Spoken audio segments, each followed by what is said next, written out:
país. Tendencias del acontecer nacional en Análisis Situacional. Según el más reciente Monitor País de Interlaces sobre la inseguridad, 71% de los venezolanos aprueba los operativos de Liberación Humanista del Pueblo, o LHP, para combatir la inseguridad y los secuestros. Junto al desabastecimiento de alimentos y medicinas y la inflación, la inseguridad es uno de los problemas más graves del país.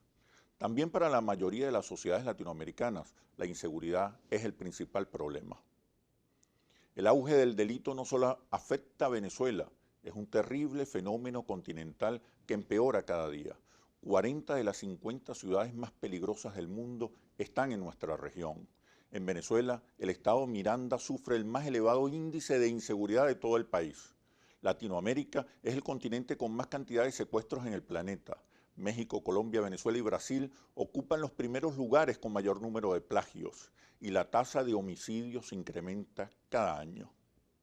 Los estudios cualitativos de Interlaces revelan que para los venezolanos las causas del agravamiento de la inseguridad son la corrupción policial, la crisis de valores y de la familia, así como la pobreza.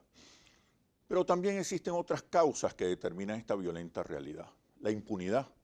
En México cerca del 90% de los crímenes están sin investigar, mientras que en Venezuela el 95% de los delitos quedan sin resolver y sin que los responsables respondan ante la justicia. La deserción escolar. Cientos de niños y adolescentes inician en el delito cuando deberían estar estudiando. La crisis de la institución familiar. En el continente hay millones de niños nacidos sin hogar y en situación de calle. La planificación familiar ha fracasado en casi todos nuestros países. El trágico hacinamiento en los penales, causado entre otras cosas por el retardo procesal y el uso excesivo de la prisión como sanción casi exclusiva. Numerosos grupos criminales actúan con absoluta impunidad desde los espacios carcelarios y en complicidad con las autoridades. El tráfico de armas. En el continente hay seguramente más armas que en ninguna otra parte del mundo y acceder a una de ellas es relativamente fácil. Para analizar esta terrible situación he invitado al doctor Fermín Mármol García, abogado, criminalista, profesor universitario y asesor en seguridad.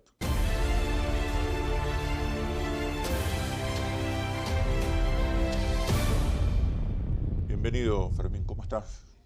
Buenas noches, un placer para mí estar con usted y gracias por la invitación.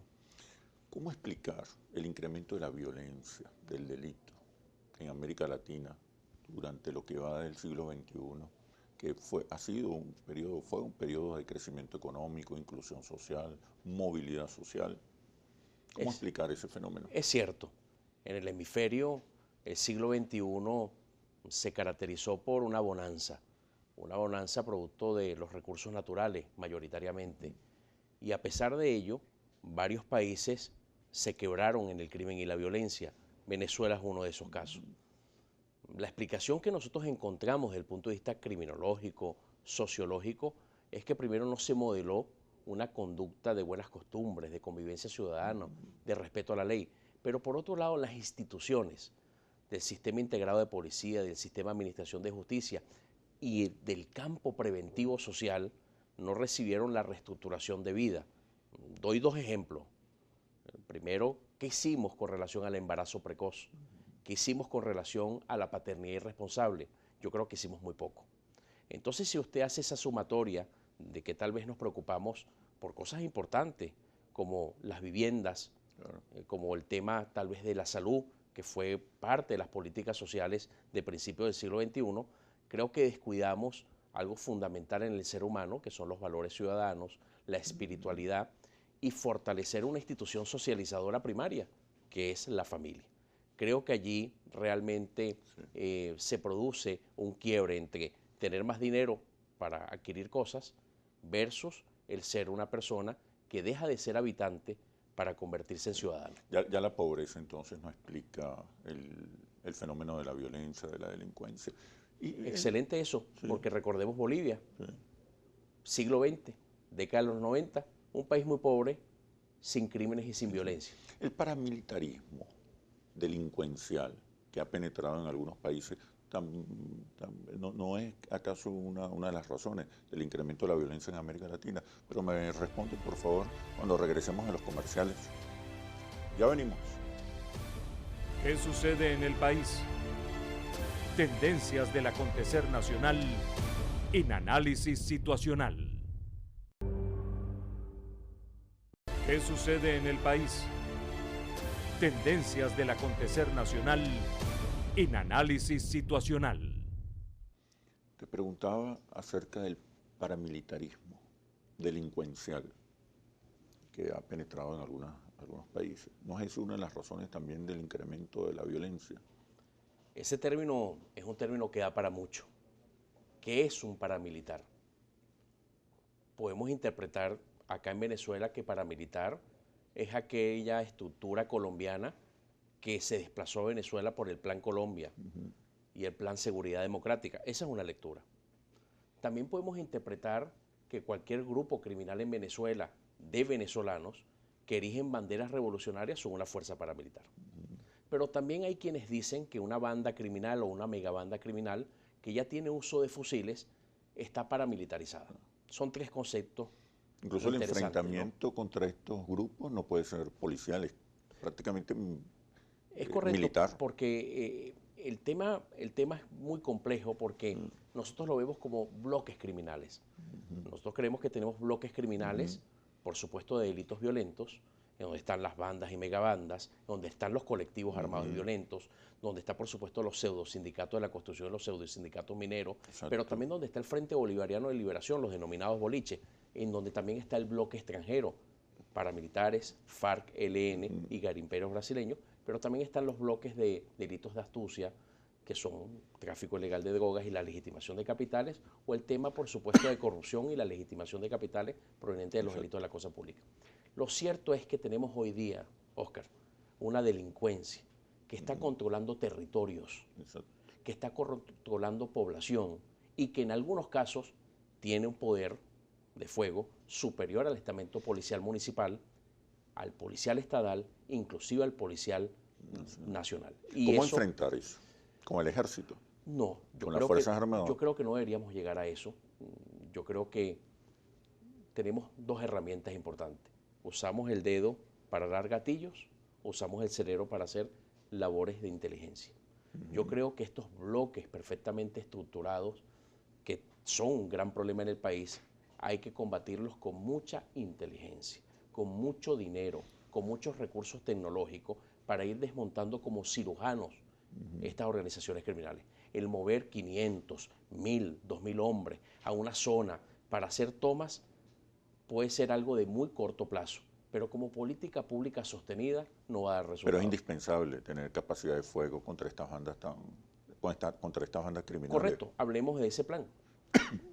Brasil, favelas.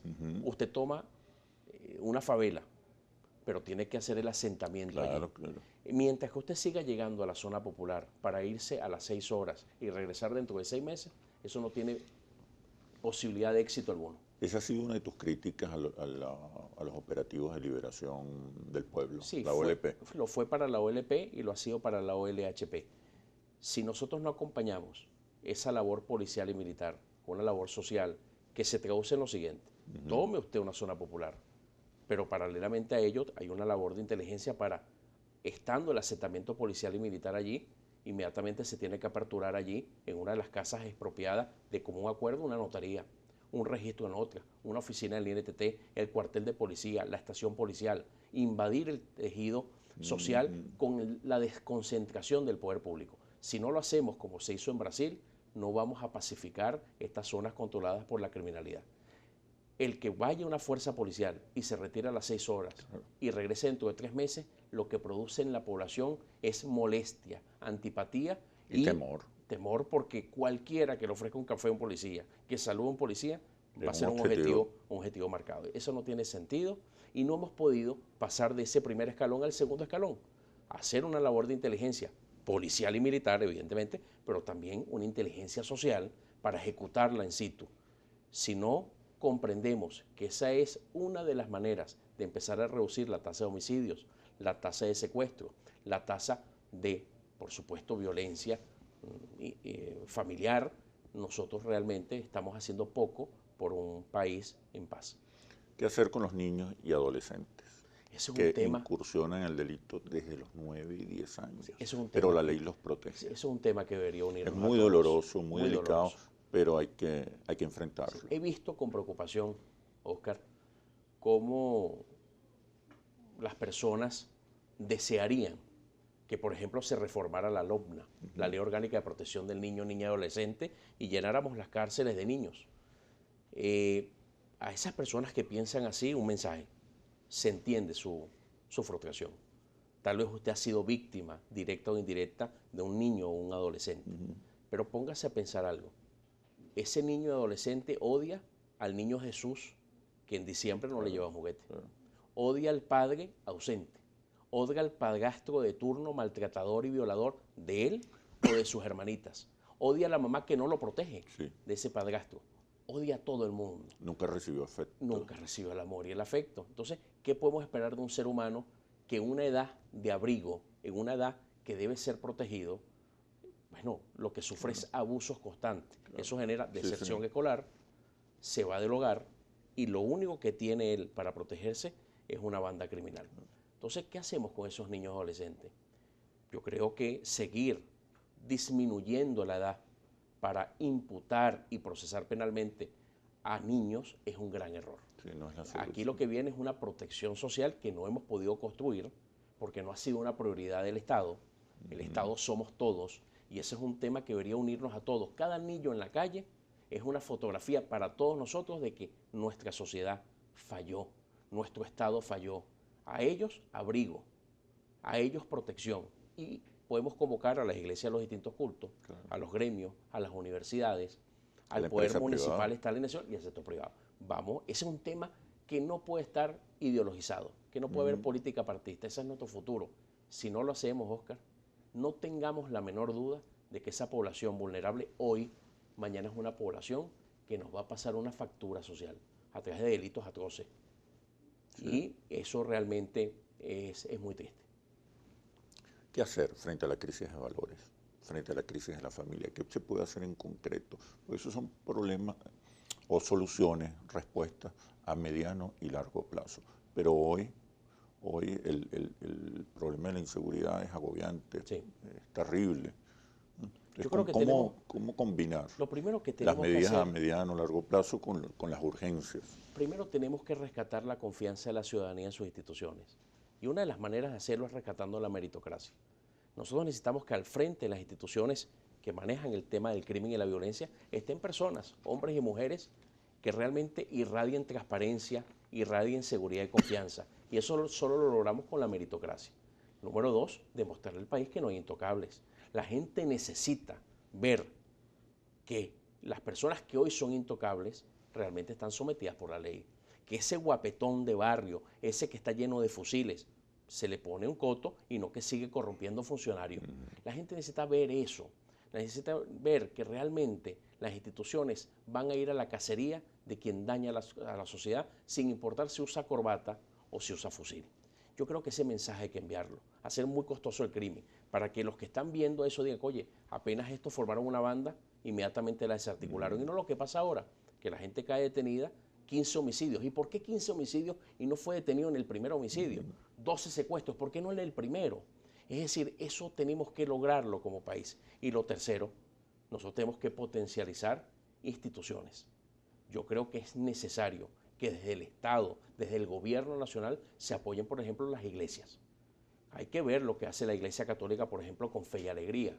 Para poner un simple ejemplo, hay que potenciar eso para que estas instituciones con mucho arraigo en el país tengan muchísimos recursos para que puedan permear en una sociedad popular que tiene muchas carestías. Yo creo que eso es fundamental, pero también modelar la conducta, insisto. No podemos nosotros tener discursos ambivalentes. Hablamos de desarme, Oscar, pero en enero dijimos que íbamos a meter 10.000 y 20.000 fusiles en las barriadas para defender el imperio o defendernos contra el imperio. Discursos ambivalentes y ambiguos no le hacen bien a la seguridad ciudadana. Lo que es bueno, lo que es malo, hay que decirlo y no confundir a nadie. La impunidad, los planes, bandas criminales operando desde las cárceles, ¿Qué podemos hacer? ¿Qué se puede hacer? Me respondes, por favor, cuando regresemos a los comerciales. En análisis situacional. Te preguntaba acerca de la impunidad y del pranato carcelario. La impunidad es un concepto que inclusive escritores como Eduardo Galeano lo han desarrollado y lo hemos citado muchísimo por su relevancia en el siglo XXI en Venezuela. La impunidad le hace propaganda al crimen y publicidad al delincuente, y eso es una gran verdad. En un país donde de cada 100 delitos solo se castigan 6, algo malo estamos haciendo. Por eso es que decíamos, tenemos que hacer muy costoso ser criminal. El crimen no paga, que decía antes José Campos Suárez, y aprovecho para citarlo acá. Yo creo que por ahí van las cosas. Si nosotros no demostramos que ese es un oficio de muy corta vigencia y de muchísimo riesgo, le estamos haciendo lamentablemente una campaña al crimen. Entonces, la única forma de disminuir el crimen es con una política de corto plazo, inicialmente, de demostración de que no hay intocable. Pero a mediano y largo plazo, las instituciones socializadoras primarias tenemos que fortalecerlas, pero con mucha fuerza. Escuelas, iglesias de distintos cultos y la familia. Y mano dura. A corto plazo, sí. A corto plazo. Por eso es que siempre decimos que tenemos que innovar, Oscar. ¿Por qué no establecemos en Venezuela el portal de los más buscados con difusión en la televisión y establecer la recompensa, como lo tiene Colombia, lo tiene México, lo tienen los Estados Unidos de América y Canadá, la recompensa? Usted está solicitado por la autoridad judicial, se acabó el anonimato, que es tu gran defensa, pero aparte de eso, voy a hacer que los que están contigo te vendan por una recompensa muy robusta. El pranato carcelario, lo primero que hay que decir es que tenemos que reconocer los problemas que existen, reconocer las cosas. Lo digo porque algunas voces, Oscar, han dicho que los planes no existen. Yo quiero que le pregunten a la doctora Mariela Casado, que fue juez rectora penal en el Estado Bolívar, y que un plan ordenó su muerte y mataron a su hermana. Es evidente. Si existe o no. Evidente que tenemos evidencia en los estudios que hemos hecho. Correcto. Y número 2, ¿cuántas personas reciben llamadas telefónicas extorsivas? Y cuando indagan y averiguan, las llamadas vienen de la cárcel de Barquisimeto o de Puente Ayala, para poner ejemplos. ¿Qué hacer? Yo creo que hubo una gran iniciativa de la Asamblea Nacional en el año 2016. Por cierto, el único proyecto de ley votado por las dos bancadas. Ese proyecto lo encabezó la diputada Elsa Solórzano como presidente de la Comisión de Política Interior, con una ley que trataba y trata de lograr el bloqueo de señales telefónicas e internet en las cárceles. Por cierto, en abril es ley de la República porque hay una vacatio legis que vence en menos de un mes. Eso es un plan interesante, económico, para quitarle un instrumento a los presos. Dinero, armas y comunicaciones. Esto es un golpe a las comunicaciones. Pero aparte de eso, es necesario dar un paso más. Cumplamos con la Constitución. No podemos manejar desde Caracas tantos establecimientos penitenciarios. Tenemos que ir a un proceso de descentralización. Por otra razón, lo ordena la Constitución que votó la mayoría del pueblo. Cada gobernador y cada alcalde, inclusive, que maneje su centro penitenciario monitoreado por un gobierno central. Eso hay que hacerlo. ¿Y quién va a hacer las cárceles? Tenemos que hacerlo el sector privado venezolano. Imitemos y emulemos República Dominicana, que es el modelo más moderno de los últimos tiempos, y lo tenemos a pocas millas náuticas. Imitémoslo, emulémoslo y saquemos lo mejor de ese sistema. Cárceles modernas, tecnológicas y más pequeñas. Esa sería una de las fórmulas manejado por gobernadores y alcaldes. Bueno, Fermín, muchísimas gracias por este análisis situacional. Un placer para mí haber estado con usted. Y ahora, las conclusiones. Hay una agenda de problemas y soluciones que deberían unirnos a todos los venezolanos. No solamente un programa económico compartido, sino también la lucha contra el crimen, la niñez abandonada y la crisis de la familia, la impunidad y el retardo procesal, la corrupción policial. Son banderas para que las asuma toda una sociedad que aspira a un mayor bienestar y a vivir en paz. El país lo construimos entre todos y todos somos responsables de todos. Así culmina este análisis situacional. Los invito a seguirnos por nuestras redes sociales @interlaces y @asituacional o visite nuestro portal interlaces.com. Soy Oscar Chemmel y los espero en un próximo análisis situacional. Hasta pronto.